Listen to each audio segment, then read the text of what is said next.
पाकिस्तान से ज्यादा भूखे लोग हमारे भारत में सोते हैं। इससे शर्म की बात कुछ हो सकती है?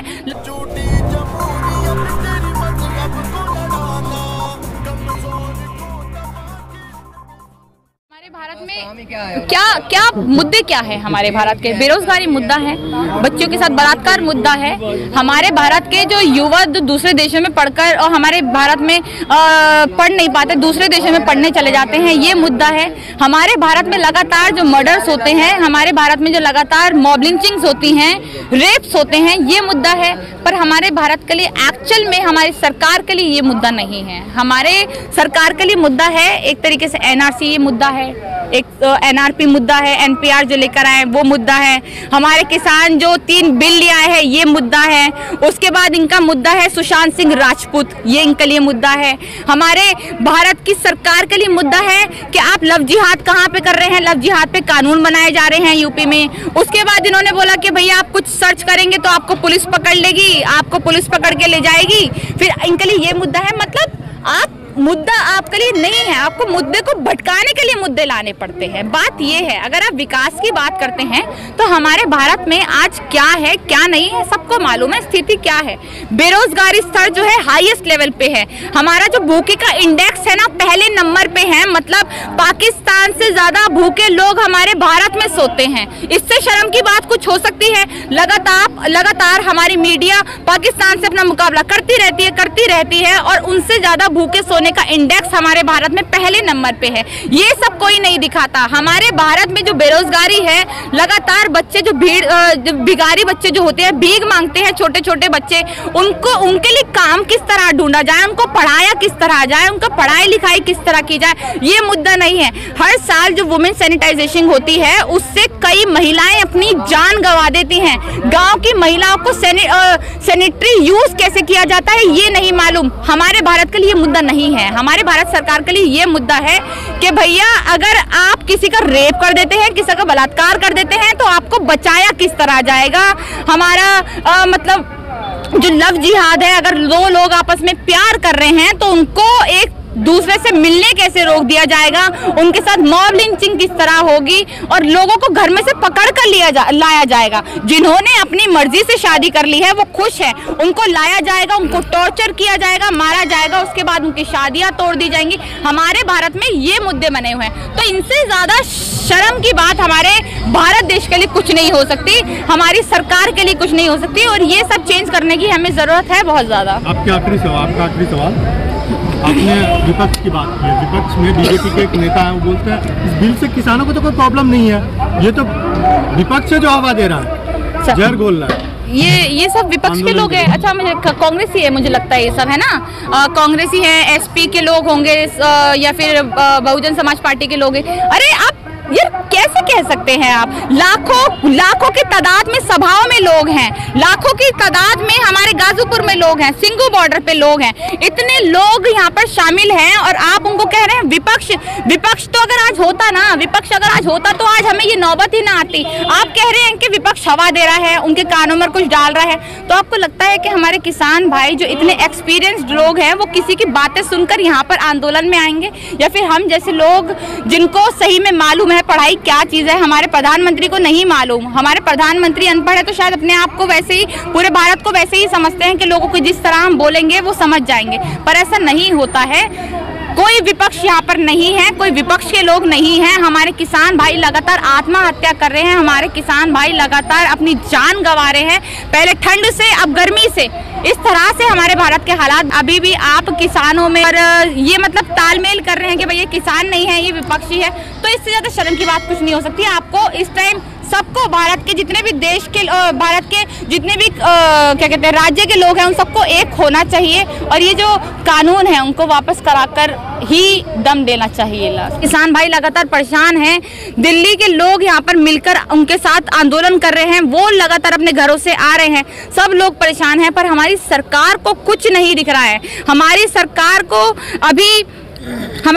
को अभी मतलब कोई नया सा एक मुद्दा ले आते हैं कभी कभार, कभी ये हो गया, फिर ये बंगाल मुद्दा ले आते हैं कि बंगाल में, क्योंकि बंगाल में चुनाव है। CNRC आंदोलन भी आपने देखा था और भली बात है आपसे बात की, क्या आपको नहीं लगता ये भी आंदोलन उसी तरफ जा रहा हो? किस तरफ जा रहा है? CNRC की तरफ। देखिए किसान जो CNRC का जो आंदोलन था उसको बहुत होशियारी से उन्होंने हटा दिया। जाफराबाद के दंगे करा दिए इन्होंने, मुजफ्फरनगर के दंगे करा दिए इन्होंने बहुत बुरी तरह से। उसके बाद कोरोना का वो लिया, ये कोरोना चलो था भी ठीक है, मान भी लेते, कानून को मतलब उस आंदोलन को इन्होंने खत्म कर दिया। पर ये जो लोग है ना वो लोग कम थे। अब ये जो लोग है ना इसमें किसी तरह का जाति, किसी की धर्म, किसी का मजहब कुछ नहीं देखकर लोग सामने आ रहे हैं। लड़का लड़की, युवा, बुजुर्ग, बच्चे सब इस आंदोलन में शामिल हैं। और जब हमारे भारत का हर एक इंसान जब आंदोलन में शामिल हो जाता है तो मुझे नहीं लगता कि कोई भी ताकत, चाहे वो बीजेपी हो, सरकार हो, हमारे भी कोई भी ताकत हो उसको हरा सकती है। आंदोलनों से आज तक हमारा भारत देश चलता आया है, उसी से चलता रहेगा और ये इतिहास से आंदोलन बनेगा। और ये आज जो हमारे तीनों कानून हैं ये वापस तो जरूर होकर रहेंगे। कृषि मंत्री नरेंद्र सिंह तोमर ये बयान देते हैं कि जितनी भीड़ लगानी है लगा लो, कानून वापस नहीं होगा। अच्छा, भीड़, देखिए पहली बात तो ये आपके भक्तों वाली भीड़ नहीं है जो आप 10-12 इकट्ठे हो जाते हैं, फिर वहाँ पर जय श्री राम के नारे देते हैं, फिर लोगों को बहकाते हैं उसमें, तो ये वो वाली भीड़ नहीं है। ये कोई हजारों की भी भीड़ नहीं है। अगर हम बात करें सही में ये लाखों की भीड़ है, लाखों की तादाद में हर चक्के पर लोग जमा है इस टाइम। हम ये नहीं देख रहे आंदोलन, अभी ये आंदोलन जो गाजीपुर, सिंगू बॉर्डर, ये बड़े बड़े आंदोलन है। अगर हम सभाओं की बात करें तो ये वो आंदोलन है जहाँ जिनकी सभाओं में जो किसानों की सभाएं हो रही हैं उसमें भी लाखों लोग आ रहे हैं, लाखों लोग शामिल हो रहे हैं। अभी राकेश टिकैत जी की जो सभा हुई थी हरियाणा में, लाखों लोग उसमें शामिल हुए थे। उन्होंने कहा था, वो कह रहे हैं किसान संगठन साथ में मिलकर बैठे और ये बताएं कि इस कानून में काला क्या है। बैठेंगे आप, बैठेंगे ये लोग, मिलकर बैठिए तो सही एक बार। कब बैठेंगे? आपसे तो कह रहे हैं, जब आपको कहा गया कि जनाब आप आ जाइए बहुत प्यार से, तब आपने ये कर दिया। देखिए यहाँ पर कितनी बुरी तरह से बैरिकेड्स लगा दिए गए, कितनी बुरा से मतलब पूरा ऐसे कर दिया गया कि भैया तो आतंकवादी हैं। मैं थोड़े दिन पहले जब गाजीपुर आई थी तो मुझे 3 घंटे लग गए थे कार से आने में। 3 घंटों में मैं पूरा पहुंच नहीं पाई थी क्योंकि कार खड़ी करने की जगह हर जगह मना कर दिया था कि कार आप खड़े नहीं कर सकते, यहाँ से कहीं और जाइए। मतलब घुसने नहीं दे रहे हैं यहाँ पर, इस तरह की नाकाबंदी कर दी है, इतनी बुरी हरकतें कर रहे हैं। तो ये साफ हमें बिल्कुल है कि लोगों को इसमें आने से रोक रहे हैं, आम लोगों को इसमें आने नहीं दे रहे हैं। हमारी इस टाइम दलाल मीडिया कह लें, हमारी पुलिस कह लें, जितने भी लोग हैं, हमारी या सरकार कह लें, सब एक साथ मिलकर काम कर रहे हैं और ये सोच रहे हैं अगर कि हम इस कानून को इसी तरह से लागू रखेंगे और ये सोच रहे हैं कि हम किसानों को बेवकूफ बना के फिर से उनके वोट पालेंगे और ये लोग अपने अपने घर चले जाएंगे, तो ये सबसे बड़ी गलत फहमी है उनकी। इस गलत फहमी को वो अपने पास रखें, ये जो क्रोनोलॉजी है ये अपने पास रखे, क्योंकि ये आंदोलन एक ऐतिहासिक आंदोलन है। मैंने फिर से कहा, यह आंदोलन जो है ये आंदोलन दोबारा नहीं आ सकता। आंदोलन को लेकर लोग सड़कों पर हैं, वहीं आप विपक्ष की भूमिका देखें तो विपक्ष बिल्कुल खामोश बैठा है इस आंदोलन को। देखिए, लगता है आपको विपक्ष खामोश है तभी हमें ये सब देखना पड़ रहा है। विपक्ष अगर हमारा मजबूत होता ना तो शायद ये सब नौबत ही ना आती, ये सब नौबत आती ही नहीं। हमारा विपक्ष कमजोर है, हमारा विपक्ष चुप बैठा रहा हमेशा से। अगर आपके खिलाफ कोई खड़ा होने की ताकत नहीं रखता ना तो आप इतने मजबूत हो जाते हैं कि हर चीज को कंट्रोल में कर लेते हैं। 7 सालों में इन्होंने भारत देश के लिए कोई काम तो नहीं किया, पर भारत देश को अपनी मुट्ठी में कैसे किया जाए इस पर जरूर काम किया।